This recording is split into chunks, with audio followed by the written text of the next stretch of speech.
shot him in the leg. He ended up in the hospital for the next 4 years undergoing 13 surgeries. Every week I would go to church 6 years. Then we got introduced to bad things like drugs. I had nothing. Let's get ready to meet incredible, amazing people, life changers. What makes a person decide to change one's life? What makes a person choose to buck the tide, resist the trend, go against the current, and despite all odds, challenges, and obstacles, swim upstream? Judaism, Yiddishkeit, is predicated on life changers. Avram Avinu left an entire society awash in paganism to become the founder of monotheism. Moshe Rabbeinu abandoned Egyptian royalty to become the giver of the Torah. The ultimate life changer will be Moshiach, the person who will choose to forsake the conveniences, the amenities, materialism, immorality, heresy, to bring the world to an elevated and uplifted reality. You are going to meet the most extraordinary people who are at the crossroads, who had to make a conscious decision, who had to make a choice. Where would their life lead them? What would be their choices impacted not only themselves, but those around them. And these people will inspire, empower, but most importantly, ignite us and arouse our deepest feelings, faith, love, and a never-ending quest to learn how we too could be different, how we too could make changes that will engender ripple effects throughout the world. Let's get ready to meet incredible, amazing people, life changers.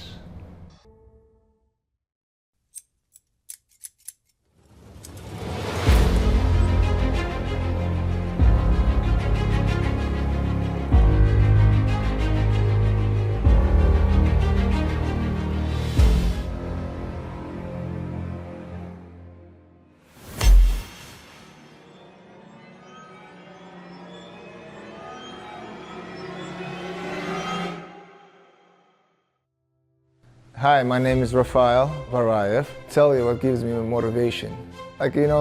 We used to have a game called Mario. And this Mario, that when you play, he runs and he collects the coin. And he never fills up those coins. You know what I'm saying? He has a bag, but it doesn't fill up. So a person is supposed to also do a mitzvah. When a person sees the mitzvah, I love doing mitzvah. I love serving Hashem. And that gives me a lot of motivation. When I was 13 years old, my family got involved with a missionary. Every week I would go to church 3 to 4 times. I would go with my cousin.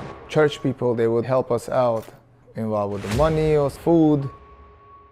I would always wonder how the Jews, they were so chosen, this missionaries trying to say that they Yoshka, that they are the Messiah. Everything was going well. Family was dwelling in it, we say roughly maybe 6 years. I was 19 years old. One day my cousin asked me to participate in Rabbi Mizrahi's lecture. First time I went to Rabbi Mizrahi, he was talking about the Judaism and with a missionary. And it was very interesting for me. And I would have a debate with Rabbi Mizrahi, and he would tell me that you are being blinded by the missionary and you have to really find out about the truth. So I would sit with Rabbi Mizrahi hours and talk to him about it. When I find out the truth about Judaism, and I was very, very inspired by it. I wanted to know more about it. I was very interested to help certain people out. In my barbershop, we talk about a lot of things to help out the person to realize what Judaism is.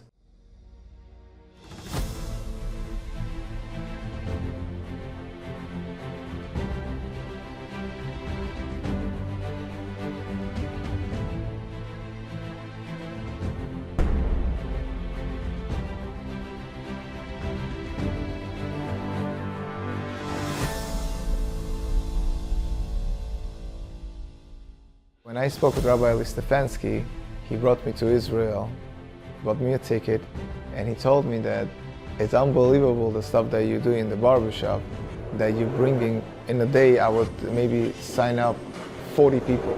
He would say, it's unbelievable. How can you yourself, 1 year, could bring so many people? He really loved me, and he still loves me, by saying that, you're doing amazing job. You don't have no idea you're helping the Jews. Yochanan Itzkowitz and Richie Taylor are the main person that made me involved into it. It was a very beautiful opportunity that I could give out the Gemaras. And Baruch Hashem, in my barbershop, I was very successful. And being successful, that signing up people for the Daf Yomi, I would ask a person that if he learns or not, his daily basis. If I would see that that person has time for it, I would try to convince him by saying that, we have free books. I would tell them that taking upon yourself a Daf Yomi is one of the best stuff that you could have by just going, listening in the car. It used to be like 8-minute Daf before. And I would tell the people that for 8 minutes, you could learn a lot. Majority of people would say no to me, but I would try to convince them, tell them that you never know that maybe Hashem sent me here to give this Gemara to you. Just try for 7 days, see what you could do. And if you don't like it, just bring it back. Somebody giving you something for free, why would you not take it? I tell you honestly, I'm very, very happy that Hashem showed me this way, that He put me to this path. It's incredible. One person brought in 163 people. Thank you so much. Wow. 163 people. 6 years I was in the church as growing up, finding out about Christianitism and everything. When I turned 19 years old, until now, it's unbelievable that I have the special schools, that Hashem really opened up my eyes. He saw in me that I was trying to accomplish something in life. And deep inside of my heart, I would say to myself, what's the truth? God showed me the truth. Show me the way. Baruch Hashem, He showed me this. When I was working for my boss, there's one person, ex-Hasidish, came to the barbershop, and he came up and he said that, can you please give me a cut? We gave him a haircut, and he said that I would like to have a beard trim with a razor. I told him that I cannot do it because we Jewish people not allowed to do a razor. That's what Hashem told us. Say, if you're not gonna do a razor, I would go to a Goyish barbershop. They're gonna give me a razor. So I spoke with my boss about it, and my boss said that if you're not gonna do it, you could get fired. So I was stuck. And I was basically telling him that, that there's halakhically you're not allowed, maybe I could do this. He said, no, give me a razor. I want a razor, that's it. So I said, okay, sit down. He sat in my chair. I took it off his beard with the outliner. He said, give me a razor. So I said, hold up, relax. I'm gonna give you a razor, no problem. I put him back. I put a lot of cream on his face, took out the razor, and I make believe that I put the razor inside, which is, I never did it. Which is, I had it between my fingers and made believe I would start cutting with a razor. But there was no razor in it. It was going 1.5 years to 2 years. I was doing the same method for him. He would come to me, I would do the same thing over and over. This person would come every 2 weeks. And one day, comes up to me, he tells me, I don't want you to cut me with the razor no more. He said that because I found a religious girl, and her father is a big rabbi. If he sees me that I am very smooth shaved, he's not gonna give me his daughter. And I told him that, okay, no problem. So I left him the beard. Within 3 months, he comes back to me, he tells me that, I'm getting engaged. I told him, listen, I never actually cut you with a razor. He looks at me, he said, what are you talking about? I said, yes, I never cut you with a razor. He said, every 1.5 years that you're doing this for me, that you never touched me with a razor? I said, no. And after that, he told his father. The father told him that you better bring that barber to the wedding. I want to see this barber. So I went to the wedding. I see a Rebbe. So there were a lot of people. There's like hundreds of people over there. And I'm like looking at it, I'm saying, wow. And the Rebbe over there is telling me, come next to me. He's dancing with me. He said, dance, dance, dance. And everybody is like looking at me like, what's going on? Who is this? Who is this guy that he's dancing with? And the Rebbe said, you don't have no idea what you have done to my son, that you saved him, that you never shaved his beard with a razor. You know, it says in the holy books of the Torah that we have 5 parts of our beard that's supposed to be shaved with a razor. And this is like the pipe, like the channel, where all the barakah comes. I love my job, actually, that I cut hair and at the same time do mitzvah. Like one person came to my shop and he said, Raphael, why you have the rabbis on the wall? Why you have the Torah and the books, like religious books? This is a business, you're not allowed to do this. Mix business with the religion, you have to think about the business. When I see there is religious books, rabbis' pictures, that uplifts me. There's one kid came to my barber shop and we never spoke about religion. You know, he would sit by my father. My father would cut his hair. And one day he sat by me and we started talking. I started talking about religion. I started talking about Hashem. I started talking about what do you want to do? Where are you going? Where are you heading? And he tells me that he was going through a little bit problems. I felt very bad for him. And I will start talking about Judaism to him. I will start telling him about tefillin. Did you ever put on tefillin? He said he would never put it on tefillin. So when I heard that, I took it as a mitzvah. I said that, you know what? I want to do this mitzvah. I want to put it on for him, this tefillin. So we started talking about it. He willing to put on tefillin. When he put on the tefillin, when he was saying the Shema, I opened the Siddur for him, and he will start saying it in English. He will start crying. The kid will start crying.